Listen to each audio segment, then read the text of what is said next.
The group chat was originally called Family Vibes Yellow Heart. And yes, the heart emoji was my sister's idea. I always thought it should have had a disclaimer, not responsible for damage caused by emotional whiplash or favoritism-induced migraines. Growing up in our house was like being cast in a reality show you didn't sign up for, and no matter what you did, someone else got the confetti. That someone else was almost always my sister, Cassidy. Cassidy was the kind of person who got a standing ovation for breathing. She could burn toast, and Dad would say it's because she's experimenting with culinary boundaries. I'd cook dinner for the whole family and get asked where the salt was. She was a varsity cheerleader, student council VP, and once got a participation award in science class for remembering her own name. That last one became a framed plaque in the hallway. Meanwhile, I was the kid who once tripped on stage during a spelling bee and got laughed at for a week straight, including by Mom. By the time I hit 17, I'd stopped trying to be seen. If I mowed the lawn, I was told I missed a patch. If Cassidy blinked, they said she had great emotional depth. The jokes in our family weren't harmless either. They were the kind of jabs that came with a smirk but cut deep. Like when I got my first part-time job fixing bicycles at a local shop, and my uncle deadpanned, "Well, at least you'll always have work. People never stop breaking stuff." They all laughed. I didn't. But I stayed quiet. I always did. After high school, while Cassidy went off to her fancy university with a new car and a prepaid apartment, I stayed back and enrolled in a local trade school. Welding, to be specific. I liked the sparks, the noise, the fact that something broken could be fused back together, permanently.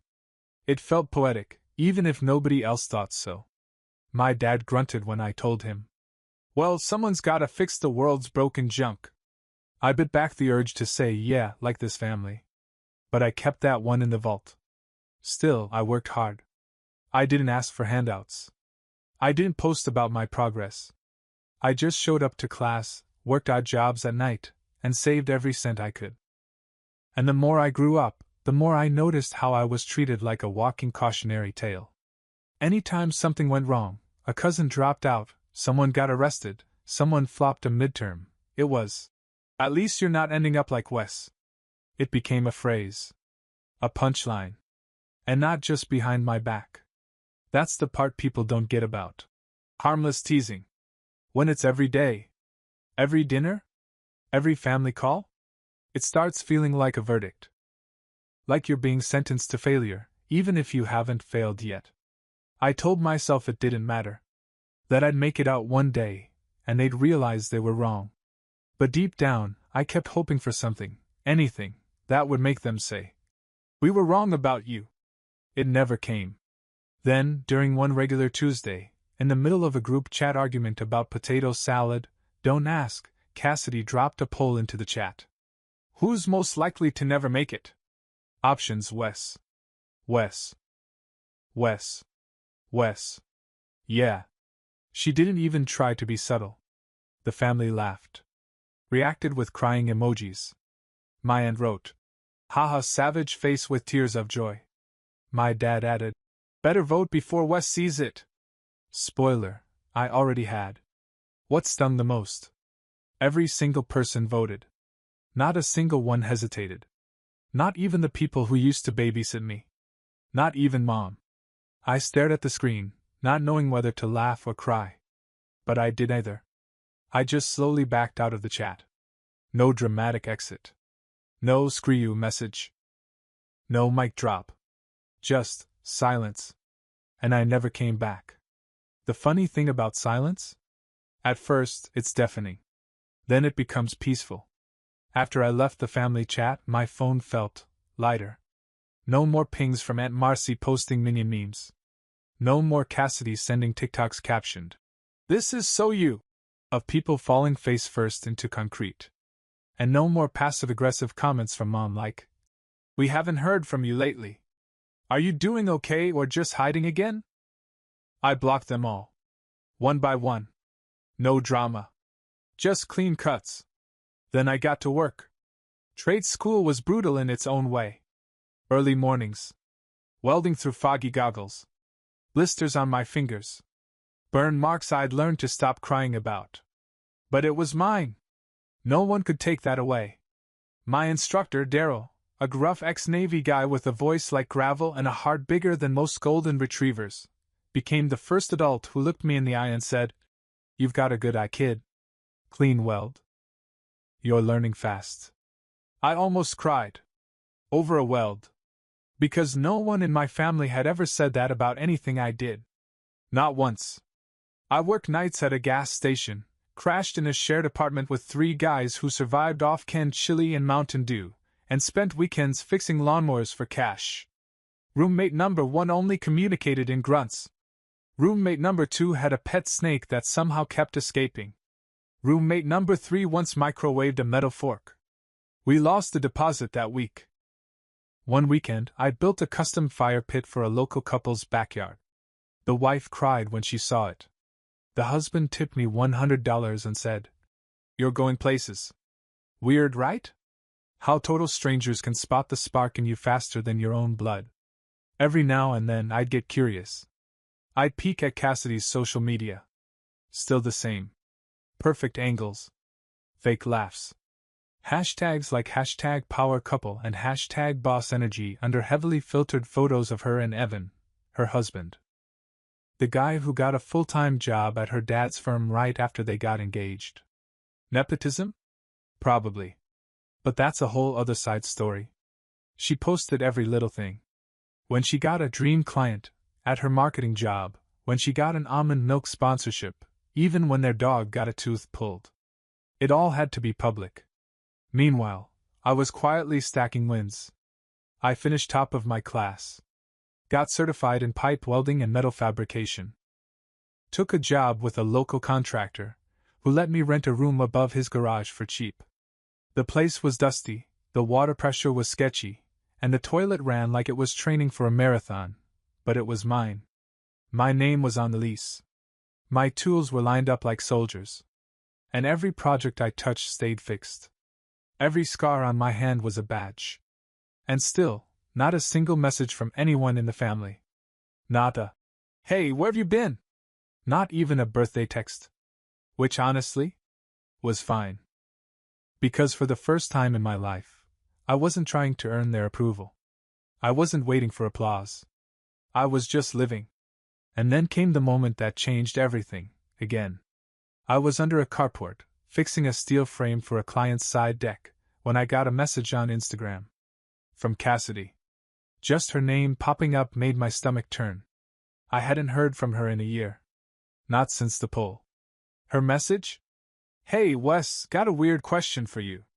No apology. No. "How've you been?" No shame. Just got a weird question for you. I almost didn't open it. But I did. Because part of me wanted to see how deep the rabbit hole went. I opened the message. "So this is awkward. Evan's in between jobs right now, grimacing face. Any chance your work is hiring?" That was it. 12 months of silence. A family poll where I was voted most likely to fail. And now, out of all people, Cassidy was reaching out so her husband could get a job from me. No, how've you been? No apology. Just a casual emoji and a favor. I stared at my phone like it had just insulted my entire bloodline. Because Evan? Evan was the golden retriever in human form who used to call my career path manual peasantry. He wore loafers to backyard BBQs. Once told me, and I quote, "You know welding is cool and all, but it's not scalable. You should think bigger." This man, who wore a Patagonia vest like it was body armor and unironically called himself a thought leader, wanted to work under me. Oh, the poetic symmetry. And the thing is, I actually was hiring. 3 months back, I'd made the jump. Took a loan, leased a shop, registered my own business, Iron and Ember Welding Company. Clean, solid, and fully mine. We started with basic fence repairs, deck frames, and garden trellises. Now, we were doing custom gates, patio installs, even some commercial railing work. We were booked 2 months out.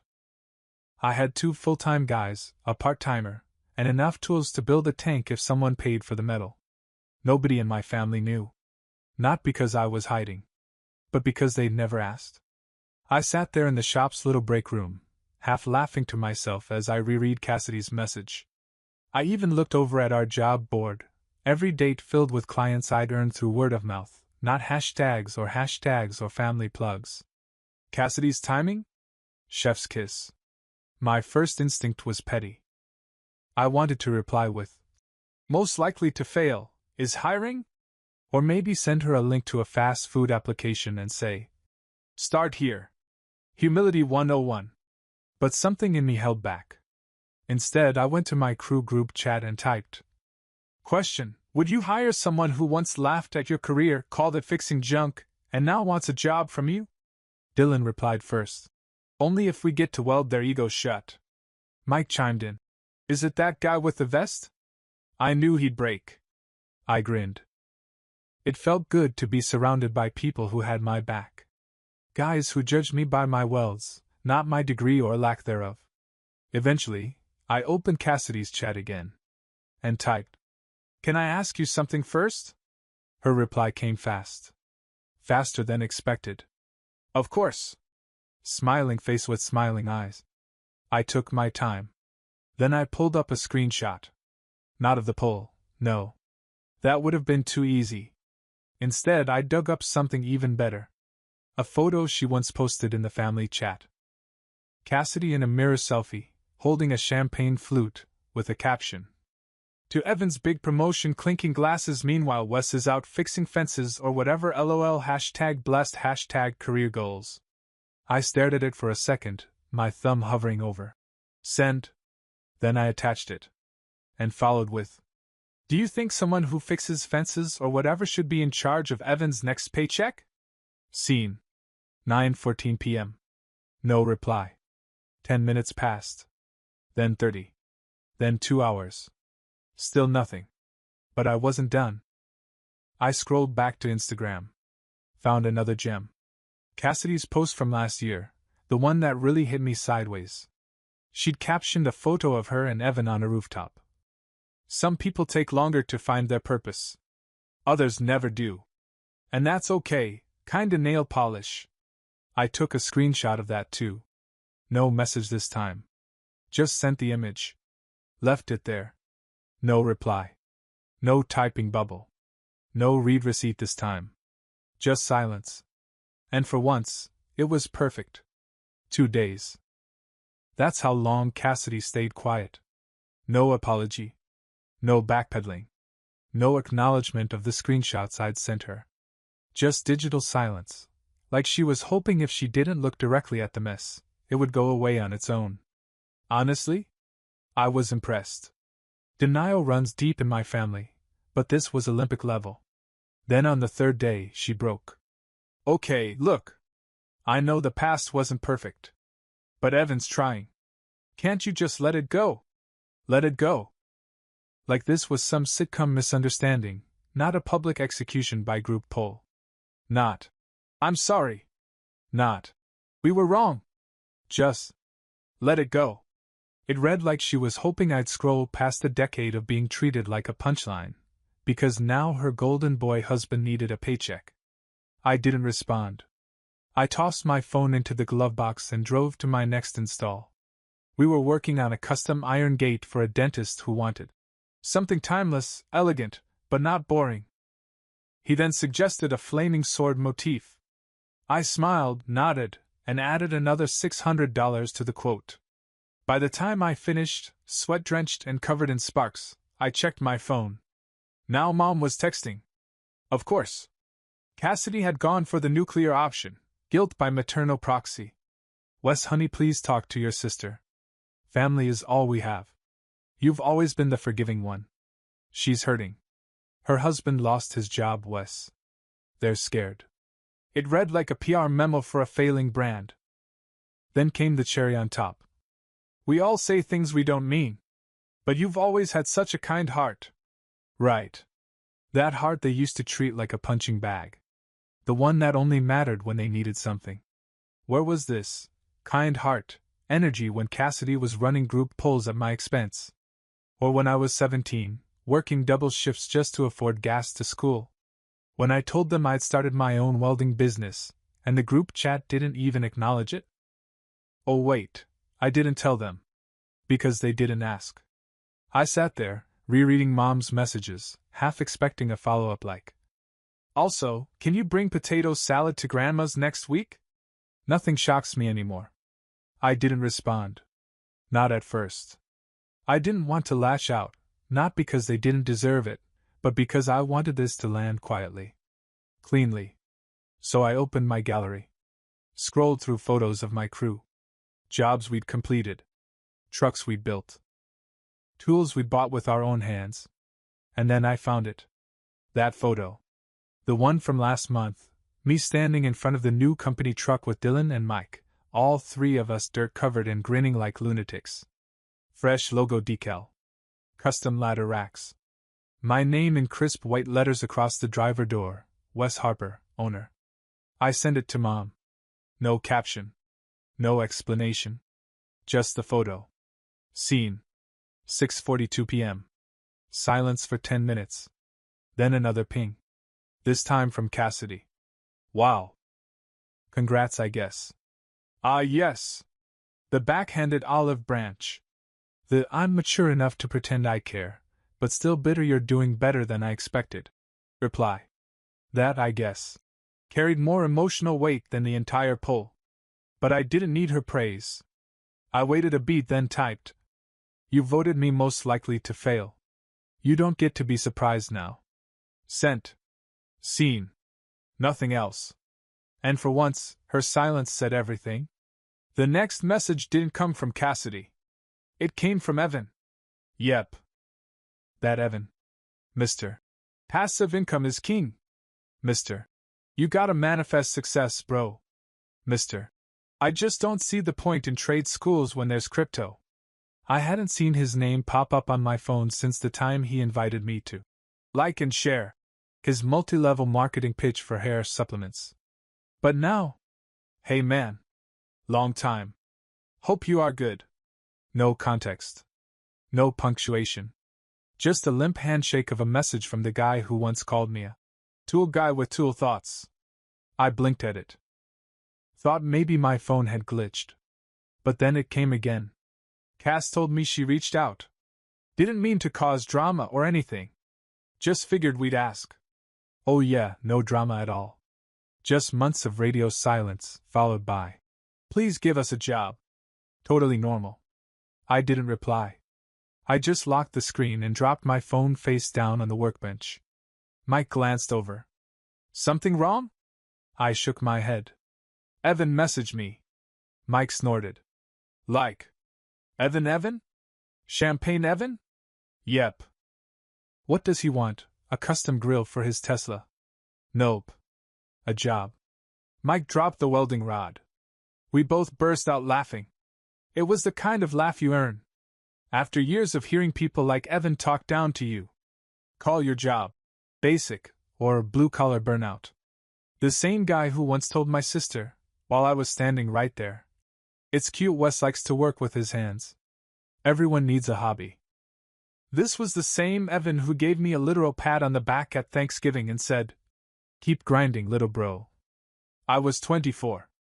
He was 26. Back then, I'd gone to the bathroom just to stop my blood from boiling. This time, I was calm. I even chuckled. That chuckle grew when he followed up again. "Not looking for handouts or anything. Just wondering if you're hiring. Willing to start at the bottom.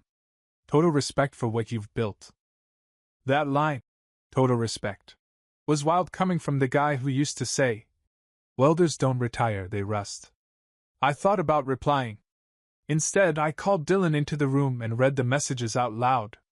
He stared at me. "Wait, Evan? The one who made that joke about you being a lunchbox guy?" "Same one." "Oh man. You have to frame this. Like, laminate it. Already screenshotted." We laughed again, but beneath it was something heavier. Something personal. Because this wasn't just about Evan. It was about every smug smirk I'd gotten from extended family. Every sarcastic, "Oh, you're still doing that welding thing?" at reunions. Every time someone made me feel like I picked a backup plan. And now, the same guy who once said my job wasn't scalable, was asking for an entry-level position. But then Evan sent a video. I almost didn't open it. My thumb hovered over the screen like I was defusing a bomb. Curiosity 1. It was shot from the inside of a parked car. Evan looked rough. Hoodie on, dark circles, that glassy look in his eyes like he hadn't slept. Hey man. I wasn't sure how to say this in a text. So yeah, here goes. He took a breath. A big one. I know we were never tight. And I know I said a lot of dumb stuff. I really didn't think.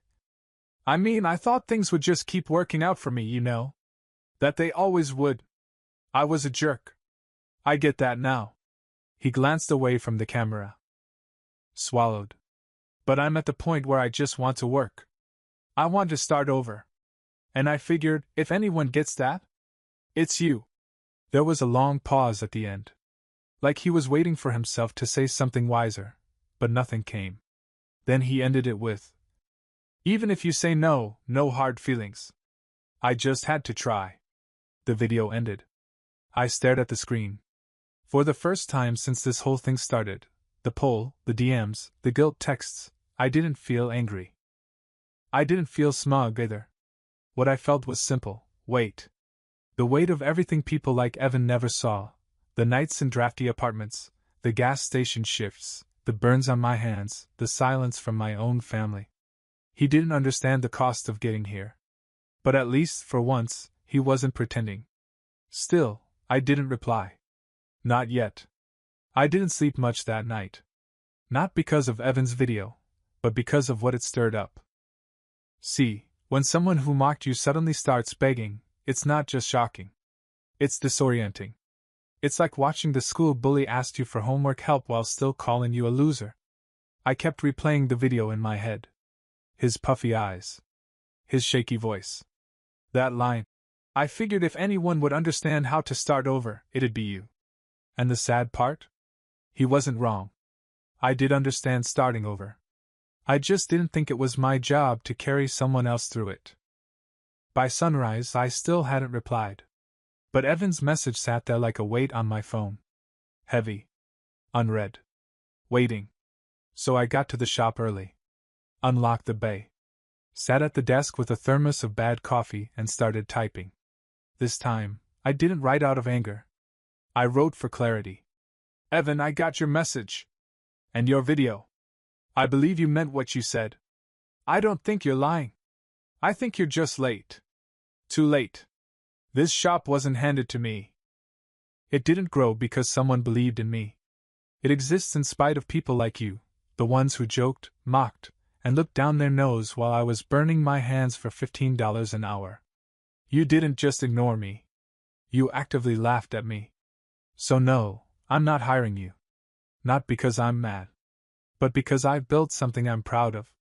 And I won't risk that by letting someone in just because they finally figured out I'm worth something. I wish you luck. But this door is closed. I stared at it.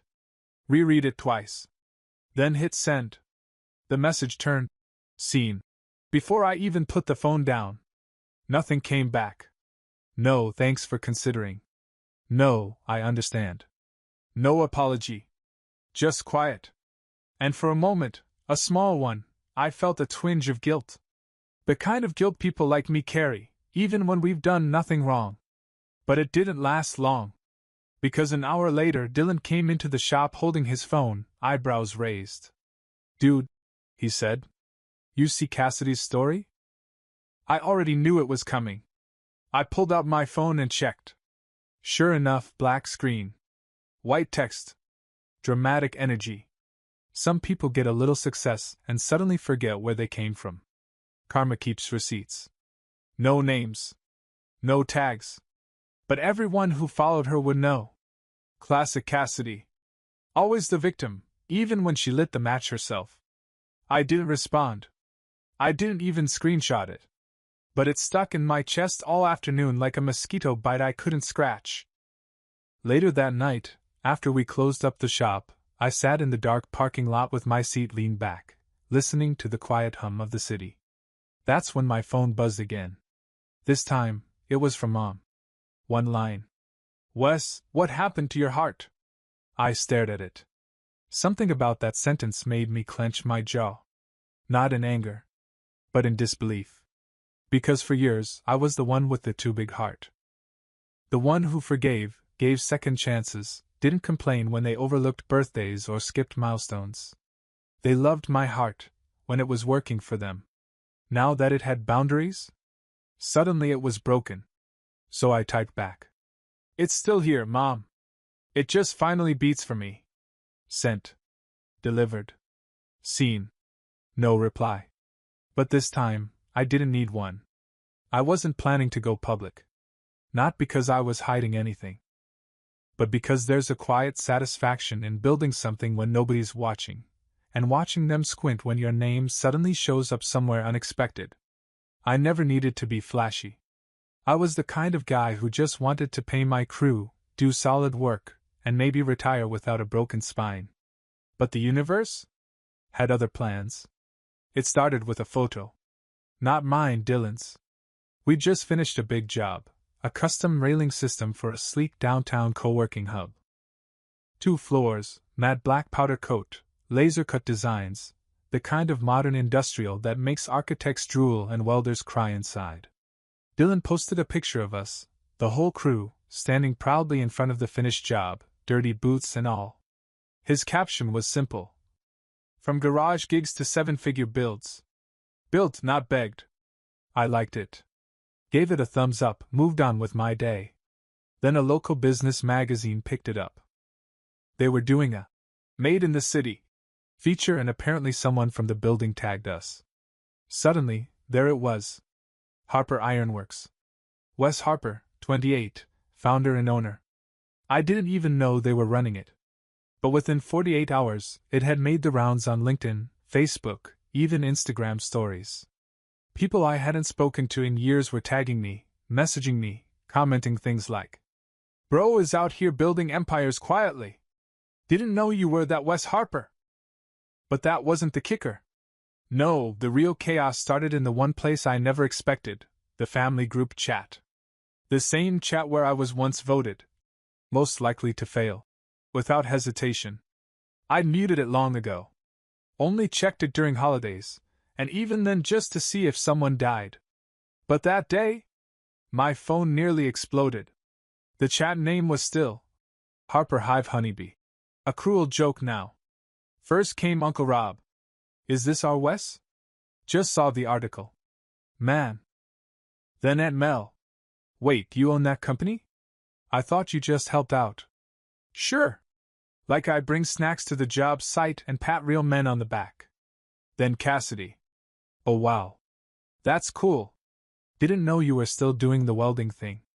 Still doing the welding thing? Girl, I have a payroll larger than your wedding budget. And your husband tried to apply for a job last month. Then the icing on the cake, Evan himself. Man, I had no idea this was you. Looks amazing. Should have told us. Right. Because after you all called me a failure, I was supposed to send monthly newsletters about my progress? I didn't respond. Just sat back and watched. Even Grandma, who once told me trade school was a temporary pit stop, dropped in. Wesley, I always knew you'd make something with those hands. So proud, sweetheart. The revisionist history was wild. Where was this energy when I showed up to Christmas with grease on my shirt, and they sat me at the kids' table, next to someone's toddler and a folding chair? Then came Mom. Wes, I don't even have words. We're just amazed. You should have said something. We're so proud. And for a moment, I didn't feel angry. I just felt tired. Because now that strangers respected me, suddenly my family remembered how to. They were proud, not because they believed in me, but because someone else finally did. That wasn't pride. That was validation by proxy. And I didn't need it. Not anymore. I didn't reply to the group chat. Not because I didn't have words, I had too many. And none of them were worth wasting on people who only found their voices when everyone else started clapping. So I let them sit in that silence. Let the Harper Hive Honeybee group chat flicker out, message by message, like a dying campfire. Cassidy stopped replying after her. That's cool! Comment. Evan didn't follow up after his. Should have told us. Lying. Moms. We're proud. Sat there at the bottom, a final attempt to rewrite the past in a single sentence. But you can't undo a pull with a compliment. Especially not when I still remember sitting on my cot in that broken-down apartment, watching them joke about me in real time like I wasn't even reading it. So yeah, I left it alone. But the next morning, I posted something. Not in the group. Just on my business page, and my personal, where a few straggling relatives still lurked. It was a photo. Simple. No people. Just clean architecture and a new sign being installed above the entrance of a brick building. Harper Ironworks, second location coming soon. Under it the caption. Built from every you'll never make it. Thanks for the motivation. No names. No tags. No bitterness. Just truth. And man, that was the loudest silence I'd ever heard. Within the hour, Cassidy's karma story disappeared. Evan changed his profile from marketing pro, hustler mindset, to just dog dad. Vibing. And Mel posted a quote about jealousy within families. Vague enough to look inspirational, specific enough to be guilt. But no one said a word to me. And that was fine. Because later that day, something unexpected happened. I got a DM from someone I barely knew, Max, my youngest cousin. We'd never been close. Last I remembered, he was still in high school, always quiet during family gatherings, usually glued to a phone while the adults talked over dinner. His message? Hey Wes. Just wanted to say. I saw what happened. The poll, the group chat, all of it. I remember it. I didn't vote. I just left the chat. Then he added. You made me feel like I could actually go for what I want. I'm applying to a welding program next month. Hope that's okay. That one? That one hit different. I sat there for a minute, rereading it. This whole time, I thought I left without a word. But turns out, silence makes its own kind of noise, especially to the people listening the closest. I replied. Max, it's more than okay. Let me know if you ever need gear, advice, or a place to shadow. I got you. He replied almost instantly. Seriously? Thank you, man. You don't know what that means. But I did. Because I remembered what it was like to be the one who wasn't picked. Who sat in the corner of family functions, quietly dreaming, while everyone else passed around praise like hors d'oeuvres, and somehow always skipped your plate. I didn't need validation from the people who voted me out.